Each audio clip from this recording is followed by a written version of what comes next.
are listening to Choices from Struggle to Strength.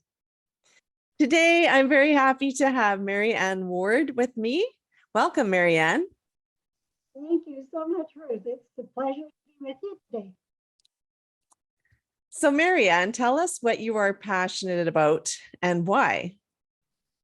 Oh, it's hard to narrow it down to just one passion. It doesn't have to be one thing.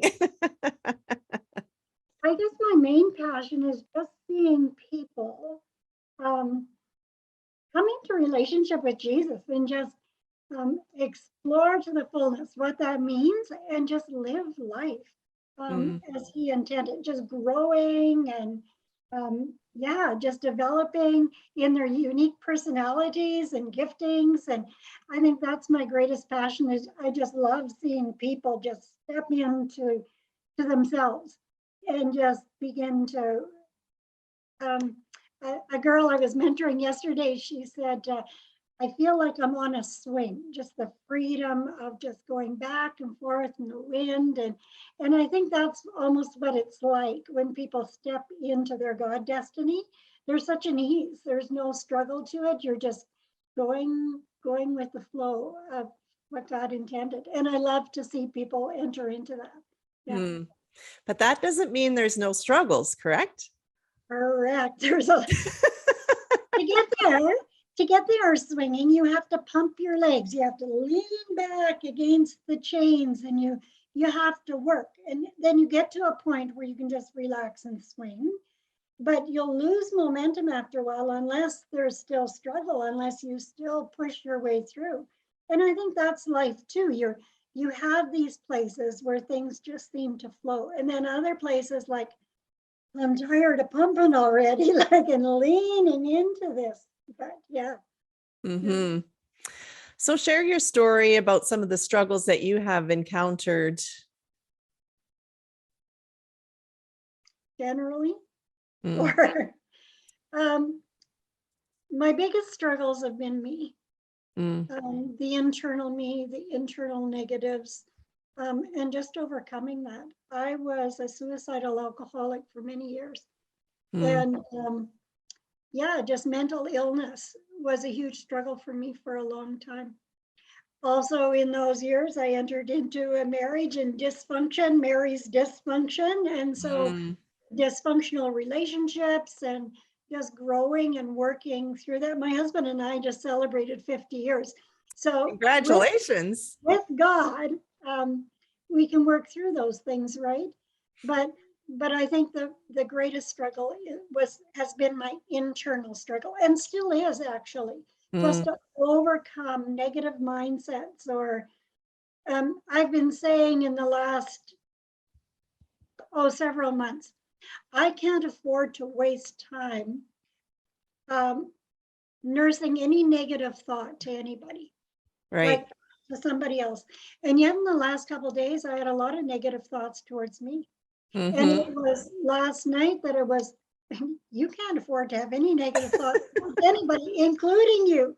Like, yes, the Holy Spirit made that real again. No, this includes you too. It doesn't just include us, but it includes you, includes me. And so I think that's still this ongoing thing of not wasting time for any of the negative mindsets that can come in and block what God wants us to do. We're so often our own worst enemies and our own hardest critics, right? Oh, absolutely. Absolutely. So was there a particular time in some of those struggles that you mentioned that you knew you had a choice to make, otherwise things were not going to go well for you? Many times. There was several peak times. The last time I attempted suicide, when I had gone to a Christian counselor, she said, this, if you change, it could cost you every relationship. And it was like, oh, but I knew I couldn't live the way I had been living. No matter what the cost, I knew I had to go towards health. I knew I had to pursue a healthier heart and mind. And and sometimes we come to those places. We know that if there's going to be changes made, there's going to be a big cost. There's a price to pay. And so we have to say, okay, am I willing? And so, yeah, there's lots of those. But then there's those constant ones like last night where it's okay, will you change your heart here? Like there's those little ones. And so it's almost daily. Like you have to make these choices and changes to something more godly and healthy. Yeah. So true. And sometimes those little choices add up to what could have been a huge choice, right? Yeah, they do. They certainly do. Yeah. How have your struggles made you a stronger person? I would not be the person I am today without those struggles.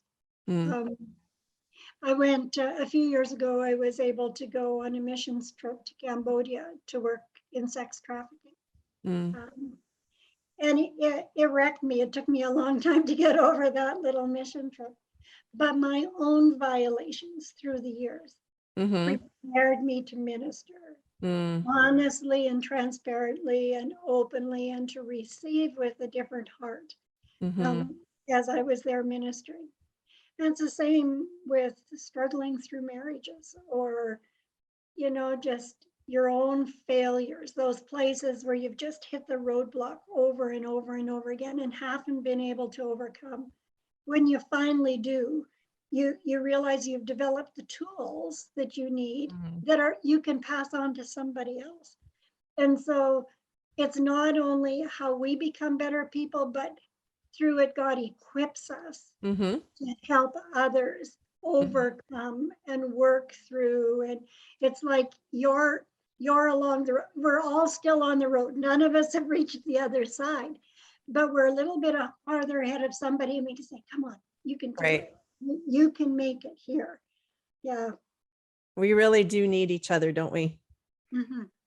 And I think in the world today, people tend, at least in North America, we tend to want to isolate ourselves. And especially when we're going through struggles, we don't want anybody to know that we're struggling because we think that everybody else is fine. Everybody smiles. So what would you say to that person who is struggling and feels alone? I think that partnering with others and being vulnerable is the hardest thing for any of us. But it is the only way where we can be authentic, and we can create relationships that really do lock arms with others. And again, it's something I still struggle with from time to time. And it's not like you're honest and open and blah to everybody, but you do need those one or two that you can confide in. Not both my husband and I struggled with addiction, and when my husband finally came out of, or his addiction was being exposed, I said to him, there are things I need. Number one, I need to be able to have 3 or 4 people I can honestly share with that I know will pray for us. And unless you're honest, you don't have that prayer thing. I also needed him to make sure he was going for counseling, and that he was cooperating with those counseling. There was other things. But the first key thing was I needed his permission to be able to honestly talk out what we were going through with others who would hold confidence, who wouldn't tell anybody else, but I knew they were praying. And to me, that's the key first place that we need to have, is to be able to be honestly talking with somebody who we know will be praying, somebody that we trust. So that's really important. And then there will be others that you connect with that you don't share on that deep of a level, who will still be supportive to you, but you won't be as vulnerable and you won't be as open to those ones. So as hard as that is, God has designed Father, Son, and Holy Spirit. Like that is a intricate, intimate relationship with our God has. And he has made us in his image. And so we need that kind of thing to really not just be fulfilled, but to fully come to what God intends us to be. It's the hardest thing, and it's still the hardest thing for me to form, whether it's in business or something else. I still go, oh, I can do it on my own. You know, then I got to cut that thing off. But it's still something, that independent spirit is such a hindrance to us being able to propel ourselves and to propel others to where we need to be. Yeah. It's so true. I'm taking a course called The Brave Way. And one of the things we talked about is, especially as women, we struggle with that. And we think that the way that we can succeed is by, she calls it the poppy syndrome, you know, popping up and then pushing everybody else down.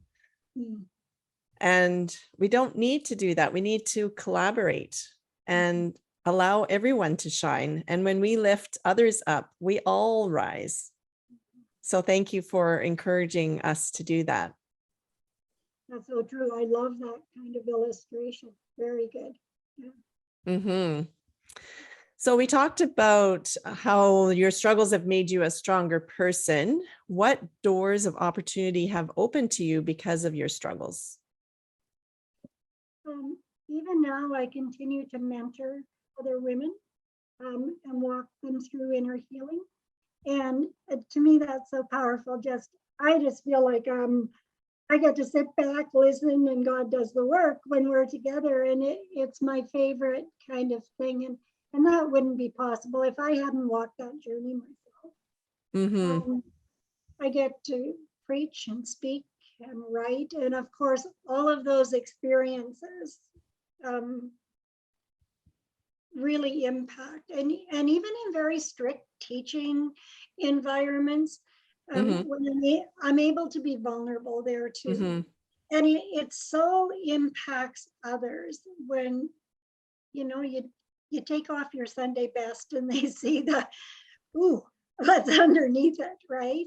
Yeah, it impacts everything, every aspect of our life, if we're willing to go there and to open up. Yes, that willingness to be vulnerable is a tough thing for all of us. Do you have any advice for someone who is struggling with maybe addiction or alcoholism or something else that you've been through? A few years ago, and it was actually in my husband's recovery, we came across something that was called the trauma news. And it just made things so clear. We all face trauma of some kind. And usually it starts when we're very young. And whether that trauma was a one-time incident it could have been a car accident, it could, you know, just a one-time incident, or it could have been a daily thing that we were just going through as a child. Doesn't matter, that trauma is there. And so then the enemy is so cruel as he comes in with lies to just kind of work in that trauma. I'm alone. I'll never be enough. I'm stupid. You know, just all of these negative things we begin to believe, and we don't even that's not even in our head. It's not conscious. Yeah, it's not conscious. It's straight in our heart, and nobody can live with that. We have to soothe that somehow, and so that's where the addiction comes in. We soothe with the addiction, whether it's shopping, whether it's workaholism and we're pushing our way to the top and we want that our own office with a gold plaque, you know, or it is something like drugs or alcohol or sex or, you know, whatever it is. Or food. Or food. It's another chocolate. I'm still working on okay, like honestly, I'll go to the chocolate chippets if I don't have chocolate, and I have to stop and think, okay, why do you need this? What are you trying to say? So we try to soothe the pain in any way we can. And then we have trouble accepting and acknowledging ourselves because of the addiction. So we come into either denial or angry rejection or what, those really overt kind of things, but it's all connected to the trauma. And the only way to undo the addiction is to get right to the root of where the trauma was, and undo that lie. No, I'm not alone, because God is with us, with me. No, it is a lie that I'll never be enough, because with him all things are possible. I can do all things through him. Every lie can be undone by the truth of God in our lives. And so we often work with the addiction and trying to get rid of the addiction, but all those lies are still there. And there's this undercurrent that goes on that is every bit as destructive as the addiction. So honestly, the only way I know of to really uproot those addictive behaviors is to get to heal the trauma. Allow the Lord to just come in and heal that heart. And replace those lies with truth. Absolutely, with his truth. Is there anything else that you would like to share with us today? One of the things just recently that wasn't uncovered till just, I think, last week. I thought I had worked through the whole COVID lockdown and all the disruption really, really well. I had been writing and publishing books through the whole thing. But when we got out of COVID, it was like this huge mountain when it came to marketing. And I thought, what is this? I just didn't even want to go there. And I signed up in February with CJ and Shelley Hitz with their Christian Book Academy, and just really wanted to focus on the marketing thing. And just developing strategies and working in my safe little office, But I met with another author, and we began to talk a little bit about how marketing is a little different now than it was before, and some of the shifts in mindset. And I realized underneath it all was a fear. There was a fear of stepping out in this new environment. And as soon as I identified that, then it was like, okay, the only way to get through this is just step out and do it. And it was like right away, as soon as that fear was uncovered, I could then step out and overcome, and the fear wasn't even there anymore. It was like the light was on it. Oh, okay, that's what's the hold. And I was able to work through it. Do I still like marketing? No, but I guess you asked what's one more thing, and I think is sometimes we can identify some of these undercurrents on our own, and sometimes we just need conversation. We weren't talking about anything deep or anything seriously personal. It was just conversation with another author, and all of a sudden the lid was taken off of this. And so and then when you find out, just go do it. So I packed my books underneath my armpit, and off I went to different places and said, here, can I put this in your stores or whatever? And it turned out to be really successful. But just sometimes you just have to take a deep breath and say, okay, I know what the problem is. We're just going to push through this. We're going to, and it takes all you have sometimes, like, whew, that was a hard one.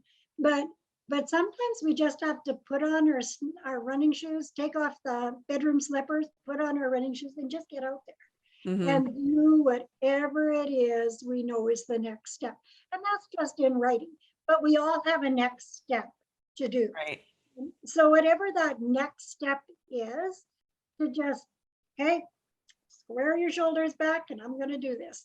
Just the only way to swim is to get in the water, kind of thing, and you'll be, the longer you're on the dock, the more afraid you get. And so sometimes it's just, okay, I got my life jacket on, we're going to jump in. So I don't know if that's helpful, but. No, thank you. I'm sure I can definitely identify, and it's sometimes the smallest things that we are afraid of, but if we can uncover that fear and step out and be brave, we can make progress. And of course, relying on God's help. Absolutely. Yeah. So what's the best way for people to get a hold of you, Maryann? I have a website. It's just simply maward.ca.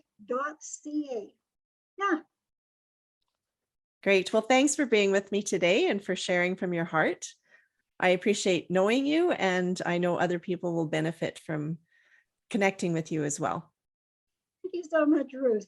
Great day to you and all those listening. Rick Allison said, "You can either learn from your own mistakes or from someone else's." So what would you rather do? Would you rather make your own mistakes and waste a lot of time and money and frustration?